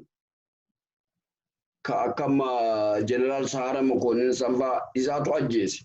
Amma Joorshuumii silaa namni wanni qabaachuu qabu namni Oromoo miliyoona lamaatu qeerraa buttaqe karaa bahaatti nama dhumeenuu ganaa si'ichi fuuldura lakkoofna. Kanaa kan hin dhageenyitu jira. Oromiyaa keessatti hagaamaa mana hidhaatiif guyyaarraa lubbuun Oromoo gatii dhabdee waan takkaa hin arginu itti dhufaa jira. Kanaafi kana hunda waan hin godheef waan diddanii waan anjee waan fudhachuu diddanii fi yoo waan hin fudhachuu didduu baattan immoo kanaatu isin hafataadhaa yaaduu barbaade gara birootiin immoo nama haadholitiif yaadu fakkaate waliin jiru. Abiyyiin ilaalchi isaa ilaalcha Amaaraati. Maal namaan jiru Amaarri waan ifii godhuu deemanii sitti quba qabatan ati akkana gootee miti ati akka if difeensitti gootu tartiiba tokko if duuba deebisuu barbaadan. Haalli dammaqinsi uummata keenyaa uummata Oromoo caalaa namni Abiyyi akka gaariitti beeku hin jiru biyya san keessa. Ganna lamaan keessa saniin dura Abiyyi wanni hin beekamanii fi saniin duraas hojiin isaa ekspertuma nama ajjeesuuti beekte inni military intelligenceedha namuma ajjeesuudha dartii warqa hojjetaa ture garuu undercover faa waan hojjetaa ture jecha hin beekamu akka nama magaalaa fi wanni keessatti nama ajjeesaa ture haasawa ijoollee markaattoo walii qabeeti haasawa hattuun markaattoo waliin haasofituun haasofsiisaa ture. Hojii intelligencii san keessatti ogummaa isaa akka qabu agarsiisa beektee duriyyee fakkaatanii waan duriyyee waliin akkaataatti duriyyeen ubbuu haattee walitti dhaammattuuf walitti dubbatu sanitti dubbataa ture gaafa dhufe. Wanni kanaafi amata lamaan kana keessatti hunda caalaa saba Oromoo nama ummata guddaa akkanaa jibbu arkeen beeku. Uummanni Oromoo waan an Oromoo ta'e qofa hin ta'in kan beelawe uummatatti baqatee deemu. Kan haadha abbaa dhabee uummata guddisee deemu kan hiyyeessi dhufe keessatti sooromee jiraatee fuusisanii humsasanii jiraatanidha. Qubatee jiraatudha. Amma inni kan jedhu aangotti warra kaan baasuudhaaf paartiilee humna siyaasaa baasuudhaaf dargaggoonni dhumuun qabanii dargaggoota dhumaniif immoo ati ilmaa ati intalaa boo'uu hin qabdu kana booda kana gateetti ittiin baatan hin qabuudha kan jedhe. Kan qawwee harkaa qabu isa Paartileen siyaasaa waan arrabaan dubbachuurraa kanaaf waan isaan godhan jiru. Kan ajjeesuuf jirus isa. Eenyu ittiin komata yoo ijoolleen kun du'an yoo ati ijoollee kanaa boochi akkuma ammaa Oromiyaa keessatti gochaa jiru. Isa immoo kan boodatti dhufna gaafin isin kaasu. Eenyu ittiin komachuudhaaf eenyu ajjeesuudhaaf jiraata. Paartileen siyaasaa kunoo qawwee harkaan qabanii biyyan bulchanii dinagdee harkaan qabanii kan humna ittiin nama ajjeesan harkaa qabu isa eenyuuf kaasa eenyuuf jedha kana. Laali wanni ati ilaaluu qabdu dargaggoo fi haadha Oromoo booda boochuu saniif maal jaarmiyoota poolitikaatiifis maal filmaata biroo dhiiseef. He took all the options. Karaa hundatti cufe. Korra poolitikaa nagayaan taa'anii abdii raggaasaa fi maneedhaa jiranii miti. Nagayaan dhufanii hidhannoo isaanii amata meeqa kan wayyaanee fi abbaan fedhe isaan qabuu hin dandeenye. Nama meeqaatu warra nagayaan isaa wajjin hojjetu dhufe. Nama biroo tokkoon argamu hoogganaa adda bilisummaa Oromoo bakka bu'ee dhabame jaanii kan barbaadan maqaa Alii Yusuf kan juudhaan kan hin arge baay'ee nagadise nama dargaggeessa nama xiqqaadha. Probably warra uummata kana keenyaaf leadershipii gahaa qabu akka baheetti jiraa dhabaa jirra. Kan nadhii gammadaatu bara ammaa kana nutti deebi'aa jira. Ijoollee hoogganummaa ta'uu dandeenye yaasofaan qawwee kam dirree kam qabatee mootummaa kam irra fincilee har'a mana hidhaa keessatti gidiramaa jira. Meeqaan lakkaawee meeqaan siima maal filmaata kanneefi diktaatoroonni dhalootuma tokko qofatti yaada jiraata. Amma Albashir mana hidhaa keessatti kana kaasanii fi taa'uwwanidha feesbuukii irratti suuraa isaa maxxansan kan argite nama amata meeqa nama iraarsaa ture. Diktaatoroonni seenaarraa isin baratan. Ambiishinii fi iigoo mootii fi dandeettiis qabanii isin ilaalan. Karree fuusii kaasee Ferdinand Marcos Filipiiniis inuusan nama looyeraa shanyiidhaan illee shanyii hundee Chaayinaarraa nama dhufee maal godhee seetee Maarshaal Loowii Isteet godheeti gaafa filatamee pireezidaantii kurnaffaa ta'ee baramu biyya walumaa galaa Maarshaal Loowii keessatti galchee jira. Innillee yeroo san waan isa gargaareetu qaba beektee waan komunizimii kanaatu gamana babal'ata jedhanii Ameerikaa babbareessee amma tokko bulchee biyyatti dhalatee biyyatti bulchee biyya sooressatee keessa dhabameeti Hawaayii keessatti du'e biyya baqaarratti du'e. Kanaaf kan wanni isaatis wanni seenaa diktaataroota irraan baratu. Inni akkatti dhufe hin beeku wanni laal Hayilamaariyaam gaafa dhufu uummata gallakkisee nagaan biyya keessa deemaa jira miti amma namni Hayilamaariyaam barbaadee ajjeesu ni jira. Biyya kan hojjenne jechuudha miti gaafaan gosaa eekkoon hojjenne jechuudha. Hanguma inni hangoo ofirraa dhiisee nagaan bu'ee taa'isan nagaan jiraataa jechuudha. An Abiyyi kan jiraa isaa gubaniitu natti mul'ata. Kana jettaa miti wanniti kuni laal hubbuu laal amma akkam godhaa jira seete yoo adurree mana keessee Hulaas itti cufte qaawwa jiru hundatti cufte niin qaba jetteetti deemte basirraan dheessitu adurreen tuni sitti deemti beekbeeta. Ciccirtee sifitti qeeransatti jijjiiraa jiru ummata there is no option akka John F. Kennedy jeetti warraaqsi kan ka'u gara nagaan hafuuratti baafatan gaafa dhabanii jeebeete. Maal dhiiseef karaan tokkichaan egziitiin isaafillee ilmaan isaatiifillee egeree biyya saniifillee ta'u nama filatamee qumaan dhufee miti paartiin irratti ijaaraa tures hojii isaa maleedha. Kun hundumtuu kan fayyaa argatu yaada isaa san jaalatu ummata jaalatu baatu jiraatu yoo ta'anii gara filmaataan hin deemudha. Yoo haalli filmaata godhamuu hin dandeenye irratti inni nama kamirra caaleeti inni waan biyyattii guutuu murteessa. Inni nama kamirra caaleeti nama kumaantamii hidhee ajjisiisa. Namoota wanni poolitikaa paartiidhaaf aangoo banamuudhaa miti. Namni poolitikaa paartii bakka bu'aasaa taartagata. Poolitikaa paartiin bakka bu'aasaa sagaleen isaatti dhageeffatamtu lama bu'ootudha. Yaada paartiin sun irratti ijaarameen biyyitti takka bulti. Kan isaalleen hiree harkatee dhiyaatee kan uummanni jaallatu fi uummanni egeree barbaadu deemu. Diktaatara jechuun waan gara uummanni barbaadu deemuu dhiisee gara ifii fedhu namaan deemu jechuudha. Kanaaf dargaggoon akka hin duune haati dargaggoo akka hin boonye. Warri poolitikaa biroo dhufanii aangoo irratti kan baane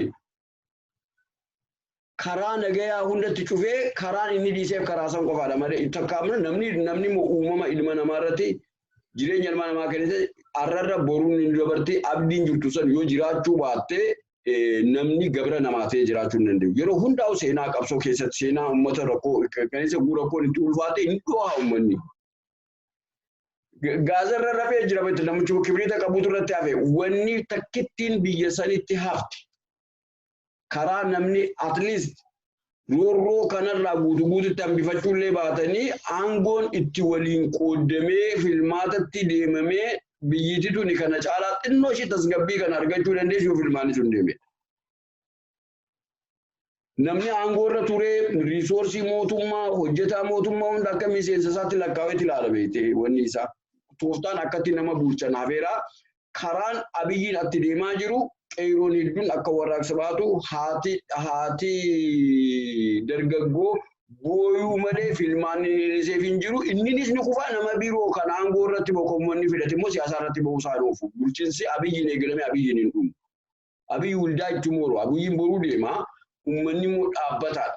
Kan ammas gulaatu yaannummaan amma isaa kun nuu miti. Warra paartii mootummaa wajjin jiraatan warra humna waraanaa keessatti jiraatanii yaannummaan amma biyya beekuun lammii biyya sanii bakka lamatti qoodeetti jira. Bakka hunda keessatti akkuma naaf nuti haasofnu deeggara ammoo tokko yookiin immoo deeggaraallee jaamu sirnicha Abiyyi irraa faayidaa kakkawanni faadha waan isa deeggaruuf hin qabu beekte gurraa keenya Kaanadaa irraa dhaqe kana negatamti ka intarneetii irraa haasoo kana. Kun waan nama deeggaru hin qabu baasaboortii isaa qaba boruuntaa isaa gadi deema wanni Abiyyiidha aduu hin qabu beekte inni. Abiyyiin kan inni jiraatu jecha namni kaayyoo Abiyyiitiif du'u yoo jiraate kan Abiyyiin jiraachuu danda'u kaayyoo Abiyyiitiif namni du'u jira. Abiyyi irratti faayidaa namni barbaadu ni jira maallaqa lafa uummata keenyaaf ta'e meeqa kan hiyyeessa godhee damooza namaa kanneen maallaqa gargaarsaan feeree hanga maallaqaan bituu danda'u bite. Kanaa jee namni du'u jiru. Yaanni amma muummichi ministeeraa fide kun nu qofaa miti qe'ee Itoophiyaa ganda hundatti yaanni bakka lamatti jira. Kufaatiin mootummaa tokko inni jalqabaa uummanni biyyaa yaada lamatti hiramedha. This is a beginning. Even yoo warri isa deeggaran yoo humnitni waraanaa kan Abiyyi jecha gadi bahanii du'anii isaanis ammas bakka lamatti qoodamanii jiran taate dhuma biyyattii tana dhuma wajjin jireenya uummataallee fiduu ni danda'a. Kun waan akka laafaatti ilaalamuu qabu. Haati dargaggoon akka hin duune haati dargaggoo akka hin boonye filmaatan kennineef Abiyyiitu karaa hundatti cufe. Karaan ittiin nageetti buusanitti ba'anii filmaata nama duraa fuudhe nama balbala hunda namatti cufe karaan san malee kan biroon jiru dhugaa itti himuu qabu uummanni keenyaas. Keessaa bayani. Ayyee doktoroonni fayyaa ta'e biraanuu gaafii lamaan gaggabaabduu isin qaba isinis gaggabaabsitaniituma sa'aa keenya nu qusattu jedhanii yaada sa'aan qabanne dhumaa jira. Dhumeerallee jechuu dandeenya. Biyya Eertiraa waan nu miites qabdi, waan nu gootes qabdi kun beekamaadha waan haalamuu miti. Bara 91 mootummaa ce'umsaa waliigaltee dhaabilee sadii mootummaan ce'umsaa sun uumamee TPLF, EPLF fi OLF. Gaafa achi ga'anii mootummaa barcuma to'atanii adda bilisummaa Oromoo gananiiti. Deeggarsa olaanaa mootummaa Eertiraatii fi loltuu Eertiraatiin adda bilisummaa Oromoo rukutamee fi dhiibamee mootummaa ce'umsaa keessaa biyya abbaa isaatii keessaa akka ba'u ta'e. Gaafa deebi'anii immoo ofiifuu bu'aa irratti wal dhabanii adda bilisummaa Oromoo bakka itti maxxanu iddoo dhaabbatee qabsoo hoogganu gaafa dhabee mootummaa Eertiraatu deebisee qubachiise. Gaafas akka warri bakkas jiranii dubbatanitti waan darbeef dhiifama gaafataniiti waan dhufuuf garuu dogoggora sana duubatti dhiisanii waliin hojjechuudhaaf waadaan walii galameeti kan jedhame. Amma waan amma kaafne kanaa wajjin waan wal qabatuufan gaafii kana kaasaa jira.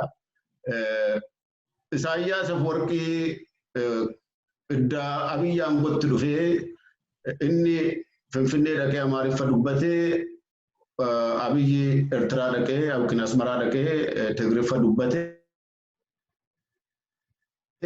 akka yeroo kanatti mootummoonni addunyaa mana isaaniitii iyyuu ba'anii biyya isaanii keessaa ba'anii dhoowwadha. Itoophiyaa Finfinnee qubateeti sila bulii 14 seeraa mitiireen yoo seerri dhuguma seera ta'ee bulii 14 fi kwarantaayinii ta'uu qaba ture.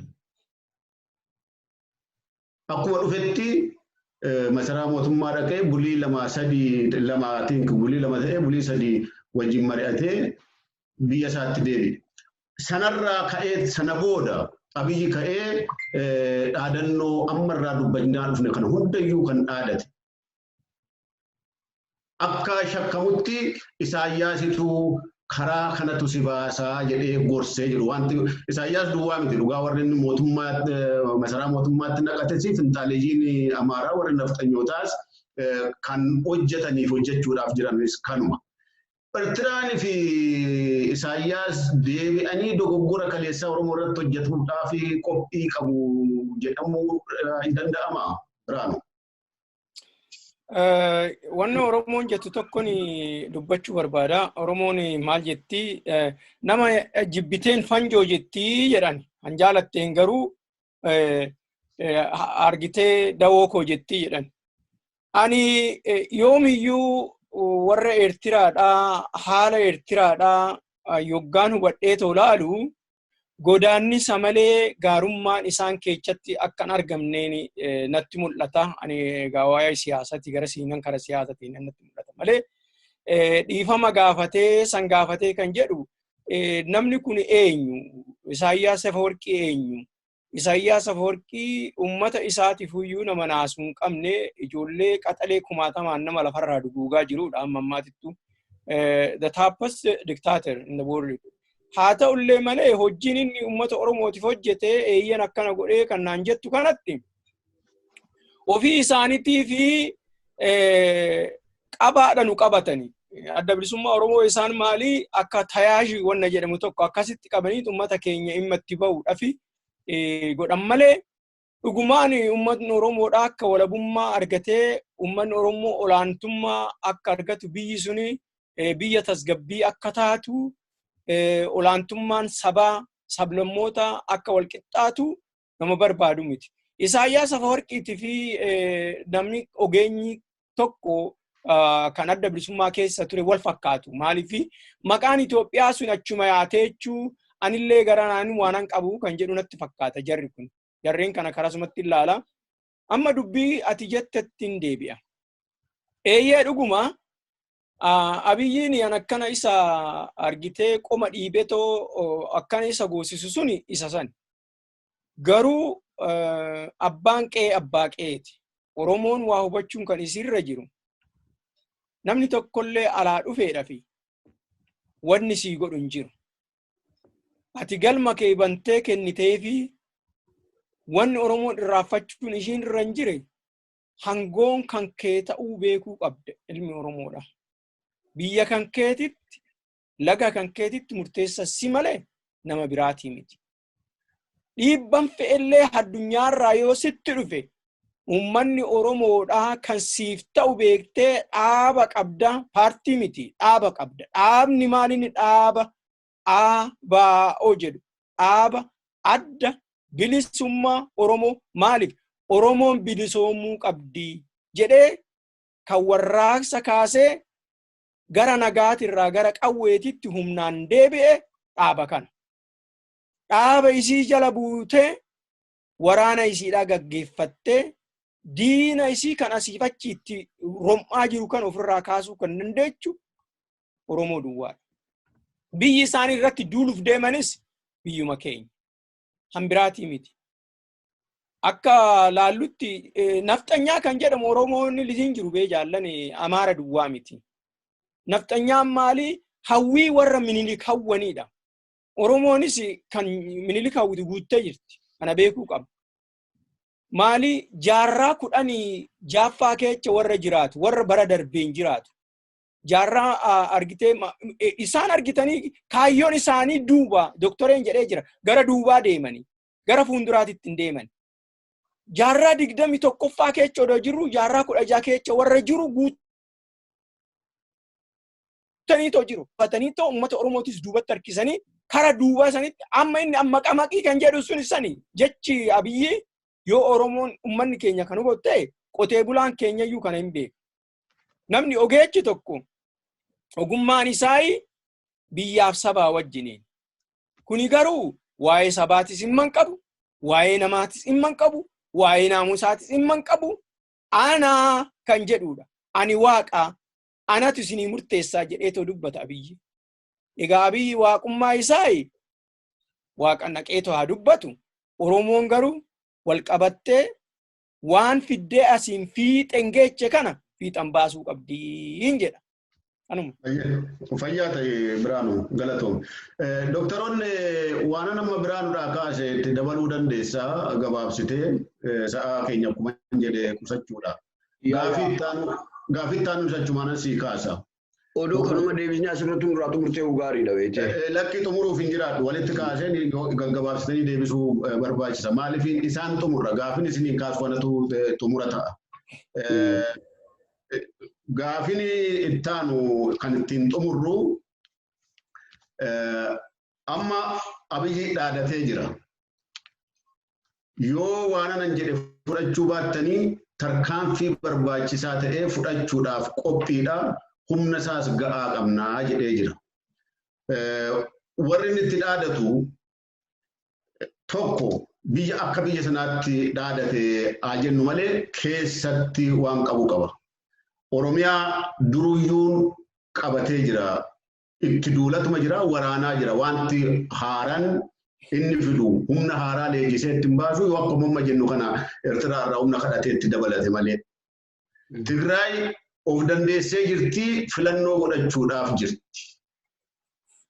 Biyyi biraa biyyi Amaaraa Qimaantii fi Agaw warri biraa achi keessatti acuucaman malee Abiyyi wajjiniin jiru. Namoota garee murtaa'e wayii yoo ta'e malee. Maal gochuudhaaf jiraata? Eenyu irratti dhaadate? Oromiyaadhuma kana ishii amma waggaa 2 kana ajjeesaa ba'e. Ammayyuu ajjeesaa jiru. Diigaa ba'ee fi diigaa jiruu fi dhaadannoon kun jira malee Tigraay tuquu hin danda'u. Warra biraattis bu'uu hin danda'u. Mootummaa Amaaraa wajjiniin silayyuu waliif fira. Oromiyaan akka caffeetti akka mootummaatti harkasaa jirti. Oromoodhuma fixuu fi dhabamsiisuudhaaf yoo ta'e humna dabalataa biraa itti duulchisee balleessuudhaaf yoo ta'e malee warra jedhutu jira. Waan nama Biraanuudhaa kaasee dhimma Isaayyaas kana itti dabaliiti. Isa kana meera muraayaa. Durata Isaayyaas irraa hin eegalaa. Eertiraa akka biyyaatii fi Isaayyaas akka nama tokkotti guulaalte Isaayyaas akka nama tokkotti nama jireenya isaa guutuu aangoo irra taa'u malee himne dhaloonni Eertiraalleen akka nama hooggana hin horanne gufuu irratti ta'ee taa'u biyya san immoo karaa guddinaa odoon ta'in karaa hiyyummaa fi afaan lolaarra dhaabee dargaggoonni isaanii ganamaa galgala badanii galaana diimaa keessatti biyyarraa dhumaa jiranidha. Deeggarsi inni biyya keessaa qabulleen humna waraanaatiin yoo ta'e malee baay'ee xiqqaachaa dhufe biyyoota alaa kanarratti immoo warrummaan warra Eertiraa duressa deeggaraa turan maqaa isaatu dhaga'uun barbaadan. EPLFin akka dhaabaatti gaafa qabsoorraa tahee ijjennaa inni Itoophiyaa irratti qabuutu jira hundeedhaan. Eega mootummaa tahan kanas immoo qabanii jiran. Ijjennaan isaanii waa'ee dhimma Oromoo irratti fi Itoophiyaa irratti qabanii gaafa EPLF turanii fi haga ammaa mootummaa kanaan hin jijjiiramne. Garuu yaada isaan barbaadan kana namarratti hirkisuu barbaadaniiti yaadni isaanii kun gara warra Tigraayiitiinis gara warra Oromootiinis fudhatamuu dideeti yaada kana balleessinu malee itti duuduu qabnaa kan juudhiisanii akkaatumatti waliin jiraatan yaadan. Eertiraan ammaan tana rakkoo biyya isaanii keessa irraa jiru. Eertiraan mootummaa Abiyyiitii wajjin hariiroon isaan qaban ilaalcha yookiin dhimma siyaasaatii miti. Hundeen waliigaltee isaanii. Biyya isaa keessatti namni waan rakkatee beelawee jiruu fi hafuura lolaa kana dhaabame yoo nagganni biyyoota lamaan gidduutti banamee jiraate namoota hamma tokkoof carraa hojii banuu barbaada. Eertiraan akka duraan yaadan sanitti gaanfa Afrikaatti biyya jabduu, dinagdeenis jabduu, siyaasaanis jabduu gaanfa Afrikaa irratti dhiibbaa godhuu dandeessu goonee jaarraa jaanii Thailand of Afrikaa jaarraa jaanii kaanii imaammanni isaanii gaafa TPLF wajjin wal dhabansanii irraa cabe. Dhiibbaa humnoota addunyaa irratti godhan kana qabaa isaanii wallaalanii wal dura dhaabbatuudhaan warra Awurooppaatii fi warra Ameerikaa kanaa wajjin waan tokko kannaniif fudhachuun beekanii akkuma ilaalcha wanni Isaayyaas gugugaa dhaabbate kanatti biyya hiyyootu waan nyaatanii hin qabne taatee dhufte gara humna waraanaatiin illee ammoo lola warra Tigraay wajjin godhamee guutuu biyyaatti wajjin godhamee humniti waraanaa isaanillee meeshaan isaanillee dadhabaa hamilee waraana isaanillee garuu waraanni warra Eertiraa waraana baay'ee ajajoonni waraanas warra poolitikaa dura qabaman warri waraana sun baay'ee disipiliinidha warra biyya isaanii jaalatanidha waan hunda keessaa Isaayyaasumaatu isaan gaggalcha malee isaan irraa eeggatanii warra deemanidha. Abiyyi irraa maal inni barbaada inni waan uummata Eertiraatiif qabatee dhufu waan uummata Eertiraatiif hojii banuu kana barbaada. Abiyyi rakkateetu Isaayyaas karaa baanii efitti yaame malee Isaayyaas wanni inni nama godhuu danda'us wanni inni namaa godhu Itoophiyaa danda'us hin jirtu. Yoo garuu biyya xiqqoo gama tokkoon bishaanitti moggoifamtee gama kaaniin immoo uummata isaa wajjin boruu ganama walitti lolu afurii nagaa waliin jiraan kiiloomeetirii 1,400 ol kan ta'u Tigraay wajjin daanga'ee qabanii kana irraanfachuun namarra hin jiraatu. Ilmi namaa gamaa gamana yoo dhaabbate kan Maqalee keessaa fi kan hunda jiru hundumtuu gadi beechira dhaabbatudha qaba. Warra Eertiraatis akkasumatti godha. Biyyi tokko no war no peace conditionii keessa bara dheeraa turanii Eertiraan baay'ee deteriorate goote namni mana buildingii isaanillee qalama jijjiiree dibatee jiru eegee Isaayyaas biyya sanitti dhufe. Eertiraan bikolee Roomaa yaaniin turan warri Xaaliyaanii beekte Asmara is a small city, Addis Ababa is a big village.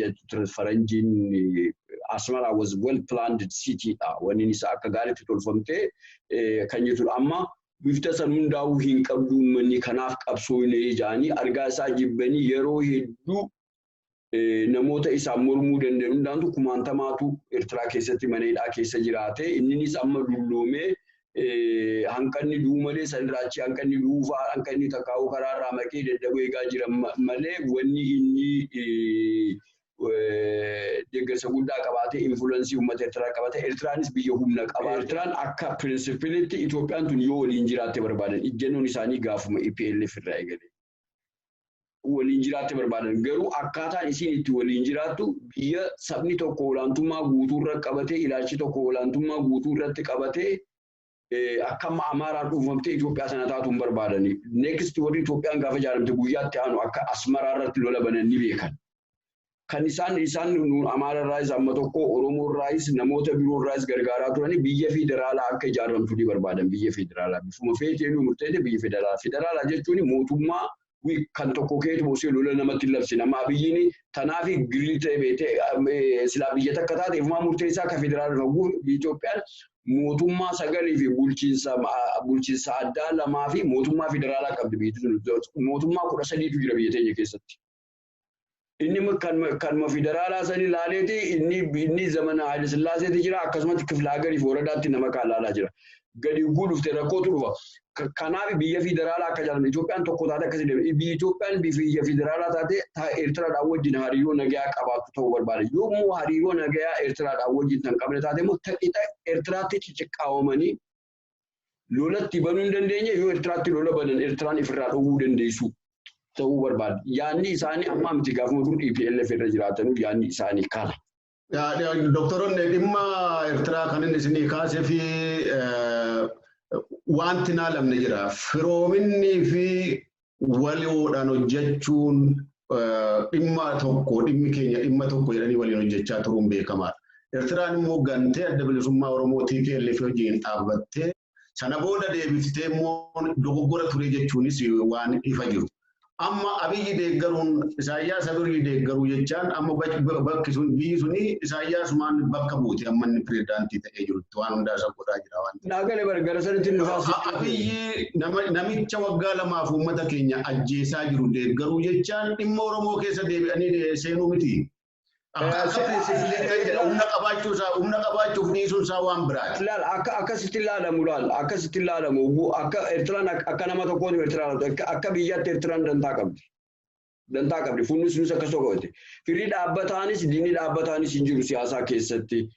isaan wanni ammasitti wanni hariiroo Abiyyi wajjin gargaaramanii waan Eertiraatii fi biyya Itoophiyaa hedduutti gargaarsa naggadaa bananii yoo jiraatan Eertiraan kana godhuu irraan deebitu nuti jaalannuu jibbinu baatu. Garuu Eertiraan akka gaafa duraanii san irratti humna waraanaatiin uummata Tigraay irratti takkaa'uu Oromiyaa keessa dhufanii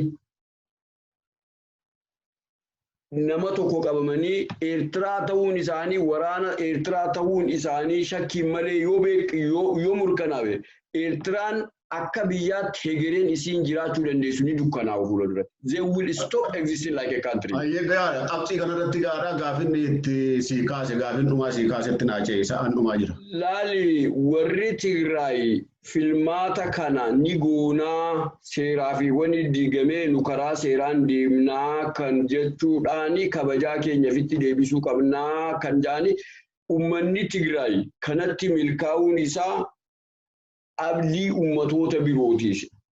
Warri Tigraay yoo Tigraay qofatti taa'anii dallee jaalatanii filmaanuma isaanii qofanichi taa'an taate baduuf deeman warri Tigraay illeen.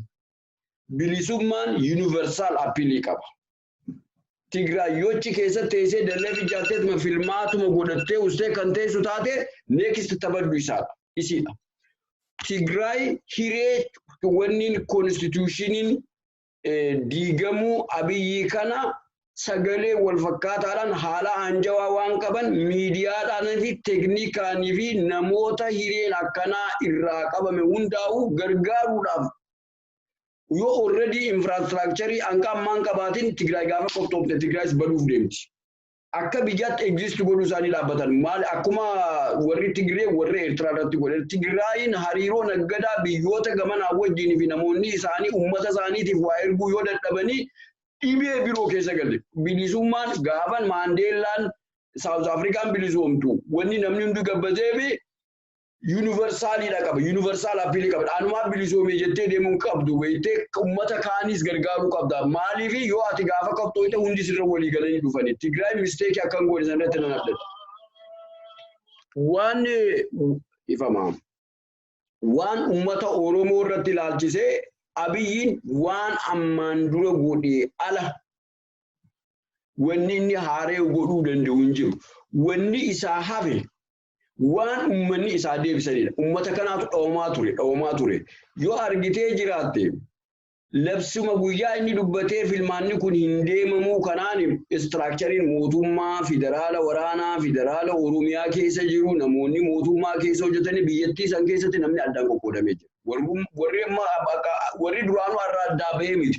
Warri duraanuu mootummaa kanaa wajjin jiranii fi tokko waraanni biyyattii sanii heera biyyattii eeguudhaaf malee heerri biyyattii sanii piraayim ministeerii amata 5 filamuu fi eegganaman malee PPPdhaaf hoogganamu jiru. Wajjin PPP sunuu amma guddateeti mul'ataa jira. Kanaa jecha diigamiinsi mootummaa keessa dhufa namoonni gartuu tokko amma inni ijaarate gamana yoon deemee humnaanan nan dhufe jee waan ni fide jiru. Abiyyiin nama ergatee piliis naa lolaa jee nama ergata malee ibi bakka hunda deemee lolaa jiru. Namni Abiyyi jee yoo jiraate bayyaan qabu. Humniti waraanaa biyyattii sanis biyya san keessatti waan mudatee jira. Dargii wajjin dhaabbatanii gaafa lolan kadhattuudha godhanii facaasan beekte. Kadhataati deemaa turan koroneelaa fi jeneraala warri qabachaa turan Finfinnee keessa kadhattu karaa Finfinnee kan keessa kadhattu turan. Akka hattuutti wanni isaan gaarii hojjetan hunda akka badiitti lakkaa'amee ta'aa turan. Kanagaa hubbuu dhiibbatee biyyattitti dhufu. Yoo nama seeraan ala ta'e isaanuu dhaabuu baatan isaanuu baduuf deeman. Fiijii na dhugii dhabeete wanni kuni wanni Abiyyiin irratti labse Amaariinis kana keessatti nageemmeeru. Qimaanti fixanii wanni dhaqababeetee silaa warri Huutuu warra Tutsii fixanii silaa ni jiraatu turan. Warri Huutuu nama fixe sun ni mo'ame beeki. Addunyaan namatti duula. Kana laaluu qabda. Kanaa jecha warra South Afrikaatu boombii tolchan. Boombiin isaan tolchanii. Nama gurraacha malee nama adiin ajjeestu. Jenetikaalii wanni dhagooti. Bakka isaan yaada malee ta'an warra salfiidhaan isaan cinqee jecha kanatti facaafneeti adiin akka nageeme gurraacha akka dhuyan. Addunyaan maal irratti murteessite? Bulchiinsi South Afrikaa ammaan booda jibbisiisaadha jaanii.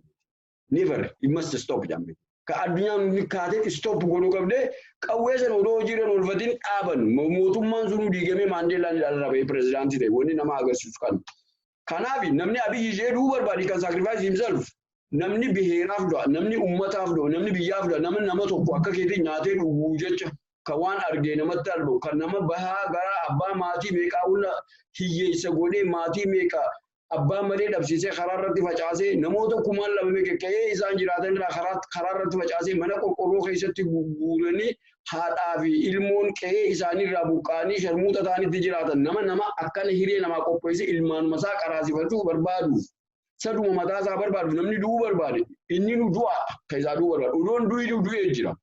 Kanaaf uummatni Oromoo miidhamaa jiraatu abdiin takkichaan inni qabu turte karaa filmaata kanaatiin xiqqoo tokko dablan. Abdii uummata Oromoo waan jirtu dhumaa turraa furi. Amma inni humni waraanaa isaatis bobbaasee dhabee humni waraanaa isaa yaadichuma inni fudhate kana mootummaan keenya dimokiraasiif qabxaa bilisummaadhaaf walqixxummaadhaaf qabsaawaa inni juusan sanii irraa furu godhe. Mootummaan keenya aangoo gallakkisee uummata illee akka filatu hin barbaadu gaafa jettan humniti waraanaa uummata hawaasa keessaa dhufee beeku. Qoodni Oromoon keessa hin jiraanne hin jiru biyya keessatti yaada ilma namaa hunda waan bakka 2-2-3 qoqqoodame jecha diigamuu isaa saffise. Septeembar 30 keenya namni Abiyyi guyya funyaan qabatudha ta'a maal jeenaan jee. Haa ta'u fayyaa ta'e doktoroonni biraan waan dabaltu hoo qabaatte waan wanni kaase gaafii dhumaa kanarratti dabaliiti sagantaa keenya raawwanna. Ulfaadho barbaada wanni dabalu wanni guddaan tokkolleen hin jiru maaliifi doktoroonni akka gaariitti waa hundaayyuu lafa kaa'e qabsoo biyya tokko keessatti namni qabsoodhaa fi dhugaadhaa fi uummataaf dhaabbatee yoomiyyuu uummatan doorsisu ummatatti ka'ee toommoyyuu eega akkanan goone ani akkanan isin godha jedheetoo ka'ee namatti hin geerraru. Geerrarsi sun ofumaa isaatiif balleessuu akkuma Oromoon dubbattu lukkuun qotteetii waan ittiin haaduu ittiin qaltu baaftii jedhee jira. Namni kun ofumaa isaa dhiibbaa ofirra kaa'ee waraannis aninni wanni inni fidu tokkollee hin jiru dhumni wanni isaa maalinni teenyatu ilaaluudhaaf jirra ulfaadhu kanuma. Fayyaa doktoroonni fi obbo Biraanuu sagantaa keenya har'aaf qabannee doktoroonni Johaarii fi obbo Biraanuu Baldaa wajjiniin marii mata duree dhaadannoo fi doorsisa muummee ministeera Itoophiyaa Abiyyi Ahmed fi Eertiraan yookiin mootummaan Eertiraa Pireezidaantiin Isaayyaas dogoggora kaleessaa dhimma Oromootti keessatti deebisanii dabaluuf jiru laataa jedhu keessatti amma yerootti argannetti keessa deemnee ilaallee qabannee isin wajjin hin turre hordoftoota keenya amma sagantaa ittaanuun wal agarrutti fayyaa ta'aa bakka bultanitti nagaan oolaa bakka ooltanitti nagaan bulaa. Doktoroonni fi obbo Biraanuu galatoomaa sagantaa korratti hirmaattanii marii kanan wajjin gochuu keessaniif. Yaa galatoomi atillee fayyaa ta'e atillee. Ulfaadhu obbo Barbaada atillee ni galatoomi. Fayyaa ta'a. Yeroo gaarii.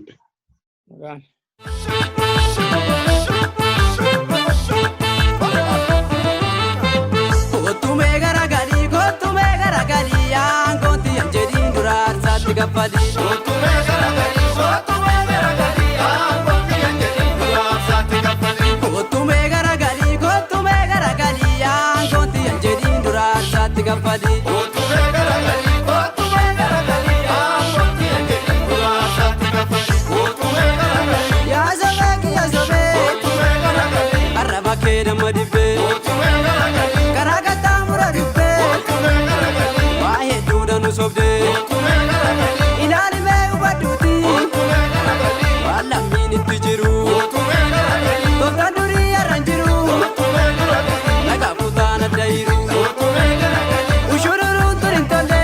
Kottume garagalii jarri jarra shiratatti. Kottume garagalii tokkummaa jibsinu malee.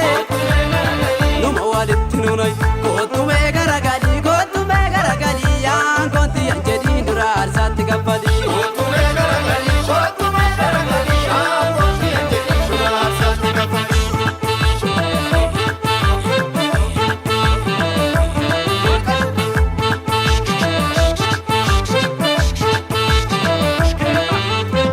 Yaa matannee yaadaa keessa matu si fidee sanyii keessa.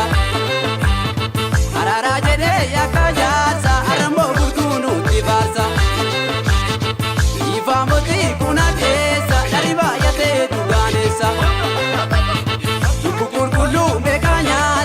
keessa